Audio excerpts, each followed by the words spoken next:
Yo yo, Muzi Stormbounders, and welcome to another video. And today we're gonna talk about the update that will be coming in this October.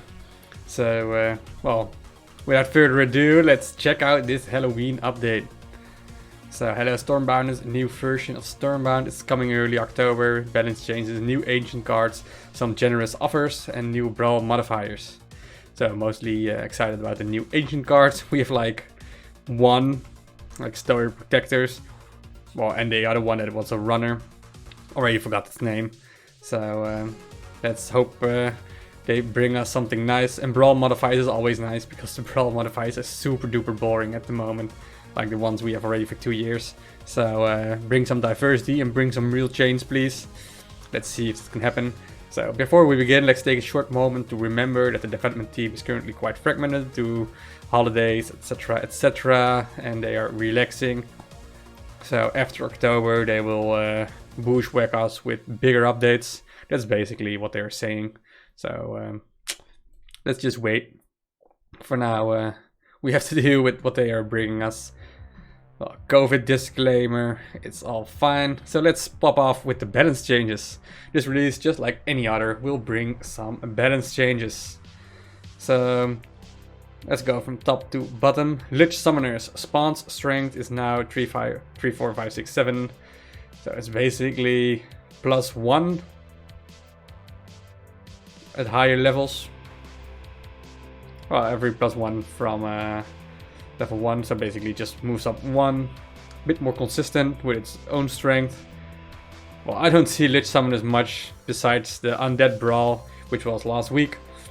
So sure, right, I'm always up for bringing off meta cards, boost them up a little bit, give them some extra strength. Maybe they become out of the garbage disposal. So that's what's happening with Lich Summoners. And it's not even that bad, but this will actually be good, right? Because if we just look at Lich Summoners, it's 4 mana. So now at level 5 it will spawn 14 strength. That's over 300% value, like value in mana strength ratio. Obviously not always consistent. Don't think you're gonna get more triggers than 1 from this. It's like a Toad without on drugs, since it then jumps and teleports all around the world. Alright, next one. Tracking Alderman now deals 3, 3, 4, 4, 5 damage instead of 2, 2, 3, 3, 4. Well, I'm actually playing this card already in my Respect Your Elders deck. So yeah, I'm super duper happy that this card sees some more play. I think it's nice that we bring some extra love to the Elders. And Tracking Alderman was always a nice one to have. If I remember correctly, this was also the first Elder being released into Stormbound. So nice, right? Just to have some more pinks. So will this card be into the meta? Well, it's already in my meta. I will definitely start using it more if it deals 1 more damage. Like its strength will be like 7, deal 5 damage for 3. That's pretty ridiculous. And Elders, you don't see that often anymore anyways. So you're not triggering very soft chestnuts all over the time. So next one, Razor Sharp Lynx's strength based ability is now +2 up from +1. So it was always like get 1 speed or get a bit of extra strength. I think this is pretty fine as it is. Like if we look at the card, how it's gonna be, 4 mana 6 strength, it's pretty mediocre. 4 mana 6 strength in a runner, that's like Warfront runners. Like the Warfront runners isn't super duper awesome, right? It's just like a power creep Terrific Slayers, only then reversed. So getting this one for 4 mana 8 strength, that's actually like a Siege Breakers without any abilities, or an Story Protectors, or whatever you want. So yeah, this card will maybe find some niche. So that's pretty cool. But I think it will still be a niche. Snake Eyes ability now always draws 4 cards, up from 3 at level 1 to 3. Yeah, so now at lower levels this card becomes quite a beast instead of card draw, because like you have freebooters and you have the Rogue Sheep, And none of those cards draw you actual extra cards. And now Snake Eyes will always draw you an extra card, because you just spend one card and get one back extra. So yeah, I'm not sure. I wonder if Snake Eyes sees much play, but at least it's make it easier for leveling steps. So it's fine. So Curse of Strings, mana cost now 6, down from 7, and the strength threshold of its ability is now 7, 9, 11, 14, 17.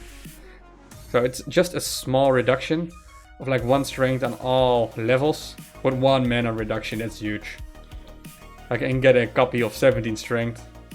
Most of the times you can, like I was thinking, I can use this one on Waste of Bucklands or a buff Toad or like a whatever big unit. Like most likely not on the Lady Rhyme, because Lady Rhyme often tend to be a little bit stronger. But yeah, I still think in a really competitive way, Curse of Strings is still way too wonky. Like we still see a lot of runners, a lot of structures as well on the rise in the current meta. So, well, you cannot convert a True Shot Post, you cannot convert a Glacier Palace, you cannot convert any structure at all. But for everybody who does his quests unranked with a convert deck like I do, then this will definitely help out, since you can actually have a little bit more fun. And still, just for 6 mana, if you can convert 17 strength, you're basically dealing 17 strength, getting 17 as well, also removing front from your opponent, moving dudes from your opponent. And well, it's just 6 mana, right? So you have 34 value for 6. So it's over 500%, like 550, whatever. So you have a huge power swing, and everything on 6 mana, that makes it way easier. So I don't think we can expect this to be meta, because it's just too high rolly for that case. But it will become pretty close that we might just see this card more often. But it depends how long Chillbeards stays on the top leagues. Because Chillbeards doesn't care about strength on the board, it just bushwhacks you right in the face. Next up is Flaming Stream. Flaming Stream, push back all enemy units in target units column, deal 4 damage to them. I'm just reading this aloud because not a lot of people see Flaming Stream. Especially if you played a little bit longer, it's just becoming some sort of a meme card, or a card that the bots use when you just do your quests. And basically gets +1 strength. Whatever.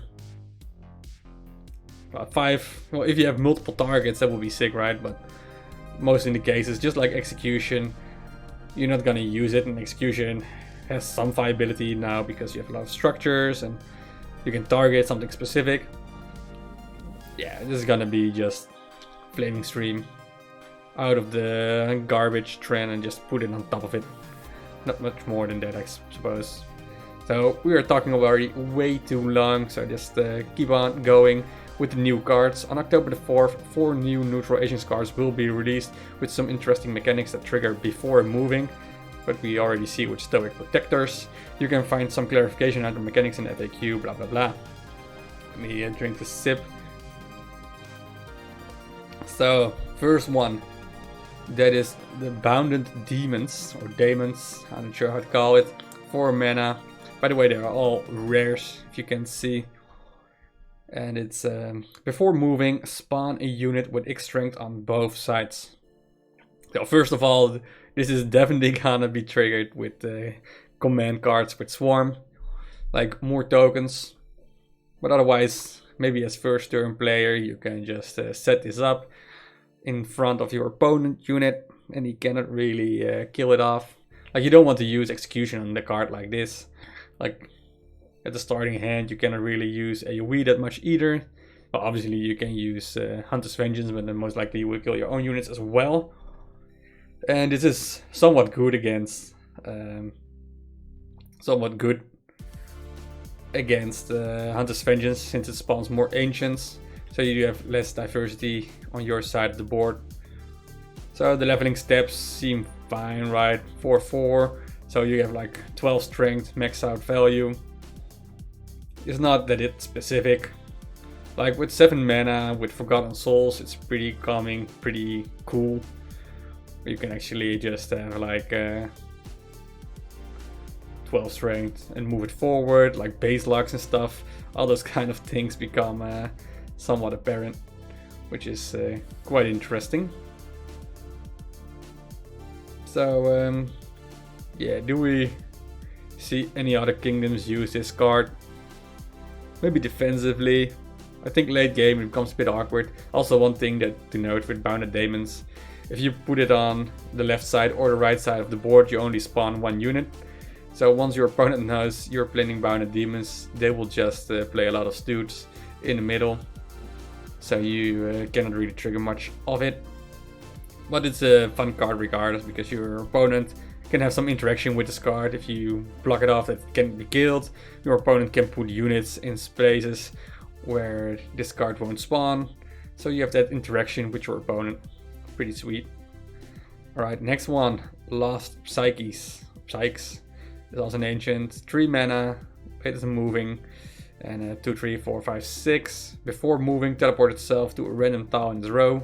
So let's just compare this with the Westwind Sailors on drugs. Because it's just teleport itself right on a random tile. Nobody likes random teleportation. Like if it moves forward, teleports, it might attack even to the left and right. So you can see it like something like a weird ass base or a row defender, but not really working out to getting some front or very consistent, since you always work with randomness. Obviously the board will be somewhat full, so you can plan around it. This gives your opponent and yourself some thinking to do. But I think the handicap, let's call it just a handicap, right? It's not an ability that you actually would prefer. So let's call it a handicap. You didn't get compensated for the handicap with additional strength. Like if you see with Fateless Prophets or with the Pack Dragons, like the Yowling Weavers. Like all those cards have a really obvious backlash for getting more, but therefore they get more strength. I think this card should be maybe not that strong. Like it shouldn't be 8 strength or 9 strength on next level, but I think it can use some +1 additional strength. That would make a lot of sense. Alright, next one, Erratic Neglects. Also an Ancients, 1 strength, 1 mana. So we have our third 1 mana card, and this is huge, people. Like more 1 mana cards. Like it's not just early game easy value, but it's also 1 mana that helps you a lot with cycling your deck really quickly into high synergies. You can even think about this for cards like Rogue Sheep, for example. Like Rogue Sheep, you want a discount, well you need to play stuff, right? So what's better than a 1 mana dude you can spawn, and at 4 mana you can draw 2 cards. And then you don't have to use Summon Militia or Green Prototypes, or you can use just all 3 of them with some pirates and just go all aggro in your opponent's face. Anyways, what does this card do? Before moving, get a random status effect. So let's say you can get like frozen. If that's the case, this card won't move forward. This card can get poison and vitalize. Well, if it gets poison or vitalize, it can still, it doesn't, like, for example, 1 mana, 1 strength, it gets poisoned. Before moving, it doesn't kill itself. Like it gets, the effect of the poison is afterward. So it might be fun if you are a Shadow fan. You can synergize it with some Brood Sages and spawn some Toads. So you can do that. It can also get Vitalize. Same goes for poison.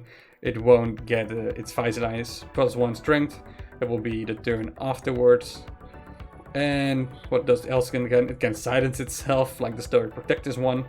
Then obviously this just becomes a moving dude without any ability anymore.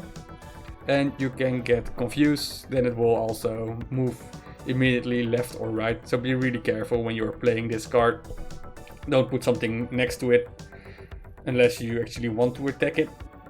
Like for example, what I really want to do with a card like this is just put it next to my Elder on the left or on the left side of the game board, and then an Elder to the right.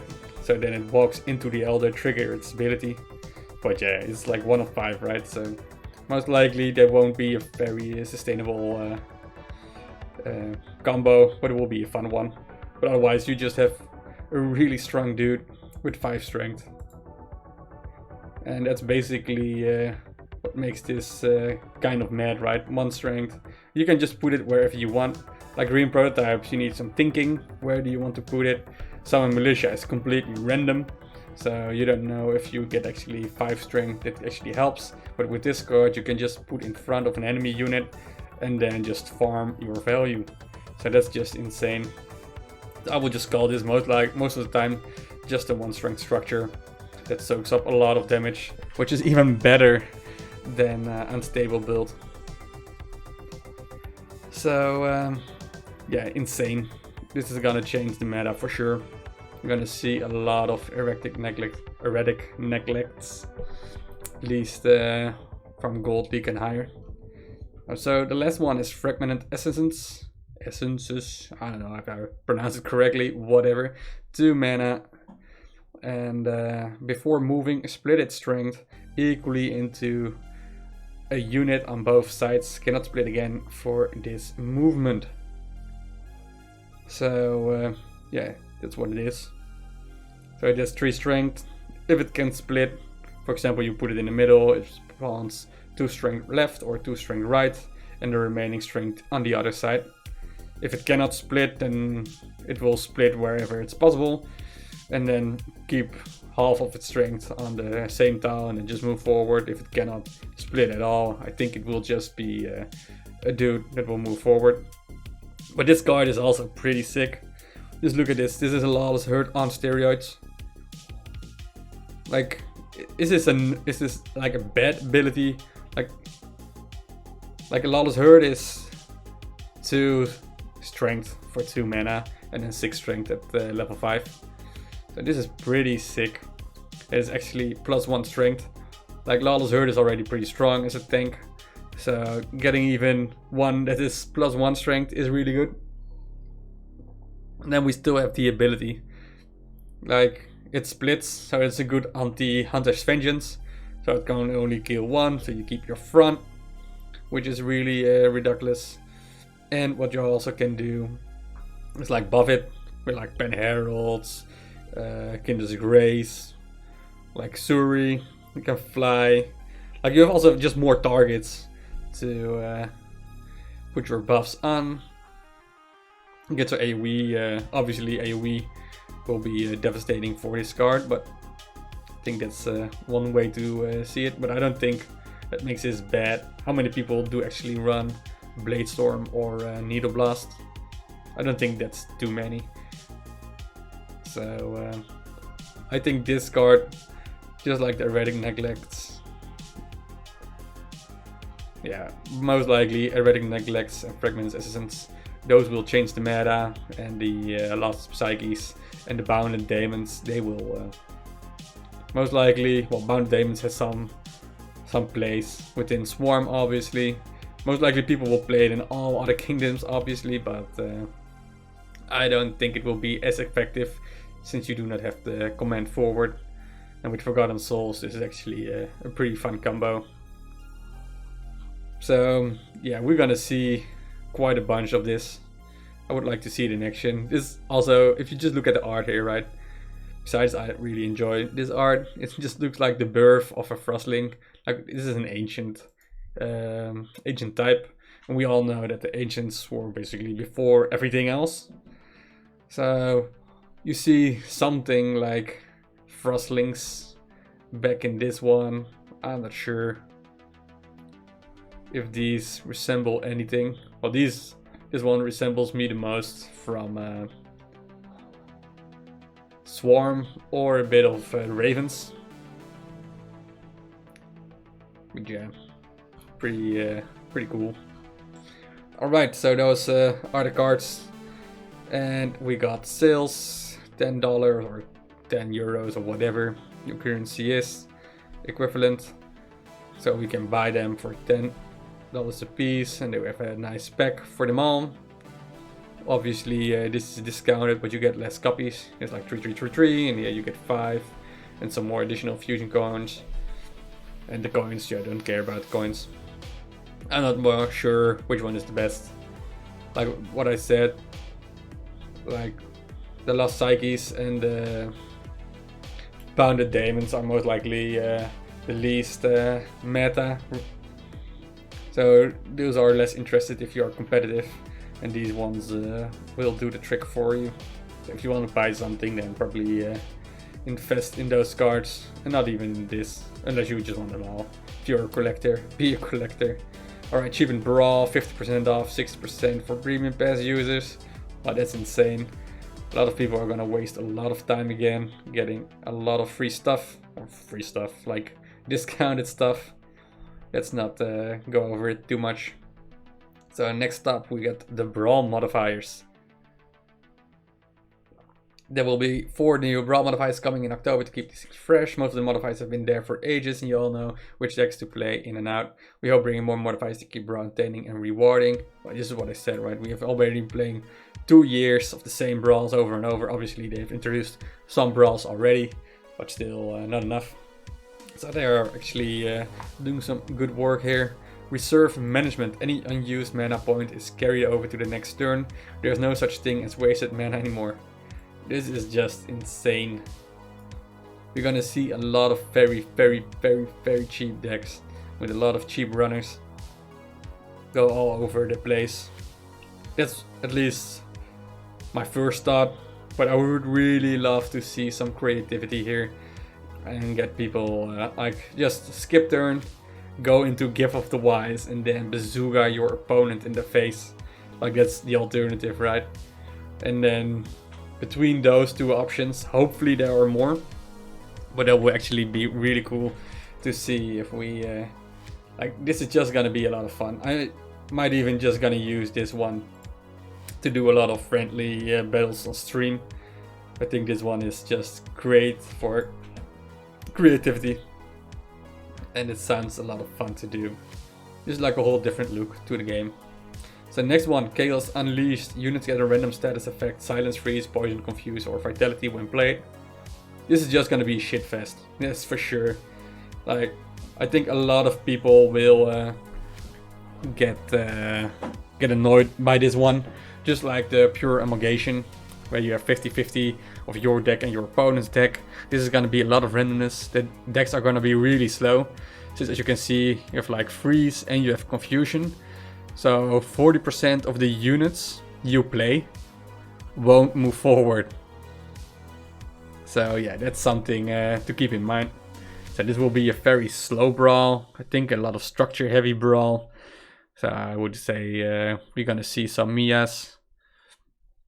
And maybe also, well, depending on if this is casual, warrior, or ultimate, we're gonna see a lot of Winter Pact, where Winter Pact just gonna pops up with some insane Gift of the Wise, because they can easily get to Gift of the Wise since everything is super duper slow, and then just maybe Visions of the Grove it. That will be a nice meme. Alright, so yeah, I think I do enjoy getting a random like this one, but definitely not as excited as the Reserve Management. Next one is Steady Growth. Cards level up to level 5 when cycled. They can also be leveled up beyond the Casual Warrior level cap. So yeah, on Ultimate this is just gonna be very boring because it's just level 5 stays level 5, blah blah blah. Nobody cares. Might be a good catch up for people who do not have all cards level 5.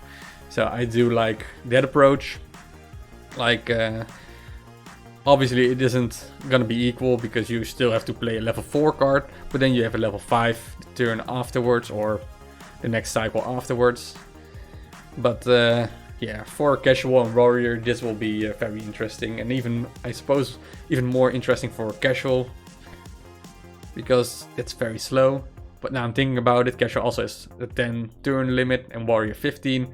So with warrior you most likely have a little bit more opportunities to have higher level cycles. Yeah, it's complicated. And what do you want to do? Like cheap mana cards have the higher percentile increase. Like if you play Gifted Recruits, it'll always hurt. But on low level, you're not gonna play them because they're really weak. But now you can just cycle them to become stronger. It's gonna be an awkward one, but very interesting one. Not as cool as reserve management, but it's gonna be up there. At least with the theory crafting and just experimenting with it. This gives up a lot of opportunities. And maybe some insane cool combos can be caught up with. And the next one, we have the Great Mill. Playing any card instantly draws another one. Mana is the true limit. So, yeah, we're gonna see... Maybe I was reserve management with a lot of cheap cards. Most likely the Great Mill was the one I was thinking of. I just mixed them up a little bit. Anyways, the Great Mill. Playing any card instantly draws another one. Mana is the true limit. Yeah, this is gonna be insane as well. This is gonna be a lot of cheap cards. I think this will be very monotone, rush orientated. Since you just have to play all your 1 and 2 strength cards.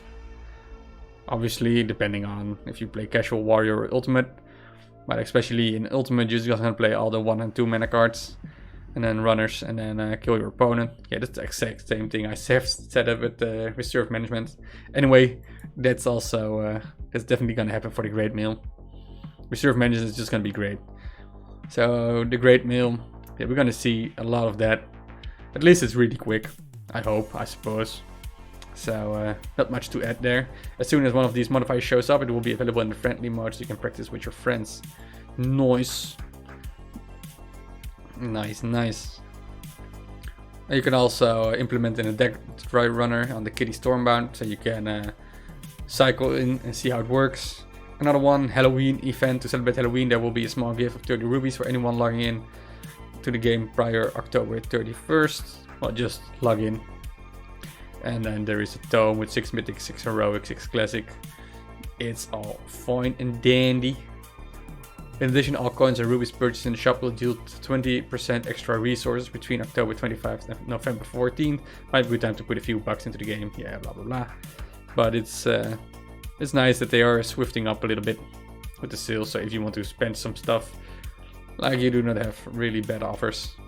Obviously not an anniversary event style, but not bad either. Next one, Vanishing Packs bonus system. To make spending a few bucks here and there into Vanishing Packs more rewarding, we are introducing a system where every Vanishing Pack purchase grants your collectible points. Buying a daily Vanishing Pack yields 1 point, weekly 2 points, monthly 3 points. And what do we get from this? Milestone 1 requires 5 points and yield 1000 coins. Nobody cares about the 1000 coins. Obviously 1000 coins is nice. But if you're spending like a lot of money on it, like this is 2 points, right? So you're spending like 25 and then you get 1000 coins. It doesn't really seem like 30 common and rare pack. That's already 3000. Or yeah, whatever. Anyways, I'm just talking words. Doesn't make a lot of sense. Milestone 2 requires 10 points in total, including the previous one, and yields 200 rubies. Well, that's the good one. That's the one you like. And Milestone 3 gives you 50 fusion stones.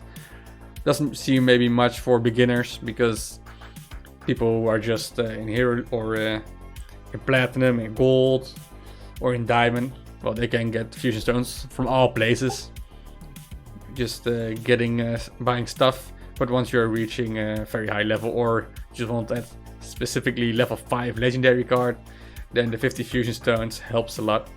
So milestone 2 and milestone 3 are interesting, but obviously you are already spending quite a bunch. What the nice thing is that they are explaining here is, if you end the month with, like, for example, 4 points, you just take those 4 points with you into the next month. So only once you are reaching the 15 points, you get reset the month afterwards. So you get all your value. So you don't feel that much pressure. You can just invest a little bit, and then eventually, at some point, you, even as a casual spender, you get your milestone reward. I am happy for that. New avatars. There will be 3 new premium avatars introduced in October for 200 rubies. And they are somewhat gender neutral. Alright. an officer, an elf, and some sort of a druid. They have been added to the fan kit. Like, I'm fine with new avatars, but what the fuck? What are these? There's nothing Stormbound related here. I'm not sure what I'm looking at. Maybe somebody cares.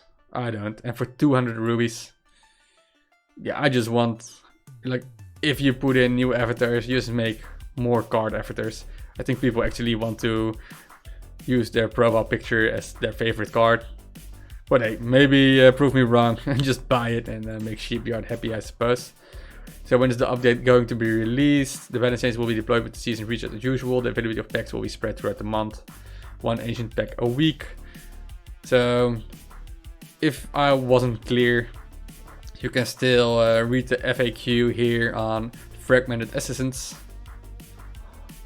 Status effects such as poison and vitality are preserved on fragments, so if the base unit is poisoned, fragments will also be poisoned. So that's a good one to know. But I think the rest isn't that exciting. Note that fragments are not tokens though, they are also fragmented essences, so they will also split into a spawn before they move next. So I think these two lines are pretty interesting, but the rest is already the things I've been saying. Our bounded demons and other threat funds, not really. One drain will spawn every time it moves. True. Can last psychs teleport into the tile they're already on? Nope. So they always move. What qualifies as a status effect for erratic neglects? Erratic neglects. Basically the ones already said. So this took a little bit longer than expected, but at least I hope you enjoyed it. At least I'm somewhat hyped for the Brawl Modifiers and for 2 new cards in the meta. Obviously, it's gonna cost a lot of fusion stones for everybody, and everybody has something new to collect. But it's nice to see where Shipyard is taking the Ancients, because I just saw Stoic Protectors and the Runner one that didn't do any shit. And now they actually are implementing some interesting mechanics to the game. So chapeau for them. And for now, thanks for watching, hope you enjoyed, and please let me know in the comments below what you were thinking of this update and if you agree or disagree with me. And please give a like as well, blah blah blah. Anyways, see you guys next time. Cheerios.